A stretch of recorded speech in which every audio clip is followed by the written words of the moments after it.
Welcome back to Noir Alley. I'm your host, Eddie Muller.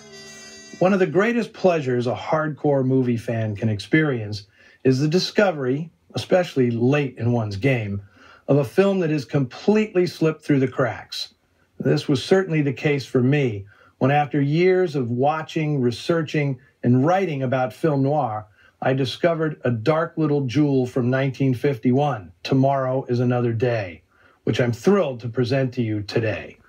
It was such a crummy title, it's no wonder that for years the film escaped critical reappraisal and viewers, which is inexcusable because this is a movie brimming with simple and stylish pleasures, especially of the noir variety.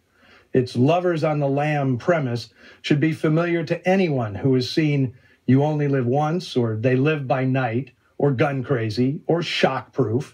In fact, Samuel Fuller and Helen Deutsch, the writers of Shockproof, would have had every right to sue for plagiarism, since the last half of Tomorrow is Another Day seems to be lifted straight from their script, released 2 years earlier by Columbia Pictures.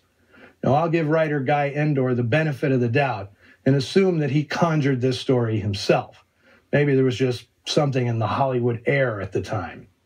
The final draft is by Art Cohn, who back in his sports writing days, working for the Oakland Tribune, was a colleague of my father. In the late 40s, Cohn carved out a niche for himself in the movies, working on projects as varied as Roberto Rossellini's Stromboli and the classic boxing noir, The Setup. His final script for this film plays like Gun Crazy, if Gun Crazy had been written by John Steinbeck. But it's not really the story that makes this film special. Its director, Felix Feist, was barely a household name in his own home, but he had a real flair for depicting volatile characters in confined spaces, as shown in two of his earlier B films, The Devil Thumbs a Ride and The Threat.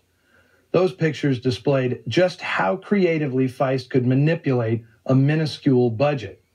But Warner Brothers had bigger plans for this picture, a project once tailored for John Garfield, although the leading role ended up going to Steve Cochran. In the 40s, Cochran was primarily a sinister supporting hunk, and at Warner's he mostly played swaggering studs in movies like White Heat, The Damned Don't Cry, and Storm Warning, where he's a KKK goon who tries to rape Ginger Rogers.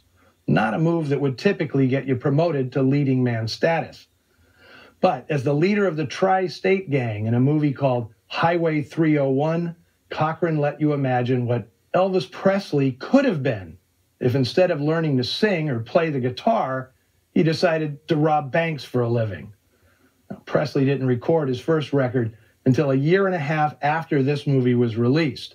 But watching Cochran in Tomorrow is Another Day, I'm tempted to call him the Elvis of noir. He gives a much deeper and more vulnerable performance than was usually asked of him in the tough guy roles. I'm pretty sure it was this film that convinced Italian director Michelangelo Antonioni to cast Cochran in his existential drama Il Grido, another high point of the actor's career. Now, I'll have more to say about Cochran after today's movie. His co-star in Tomorrow is Another Day, Ruth Roman, was clearly cut out for noir. Some of her earliest professional work was modeling for covers of True Detective magazine. The name's Kay. When you get bored. Back away, you two-bit chiseling. Remember, this is a refined place for refined people. By 1950, she had appeared in a number of major movies without ever playing a particularly memorable character. In today's film, however, Roman's got one of the best roles of her career. Taxi dancer Kay Higgins, a hard-as-nails dame who gradually opens up to the possibility of kindness and affection. And she's a blonde, a first and only for the actress, as far as I know.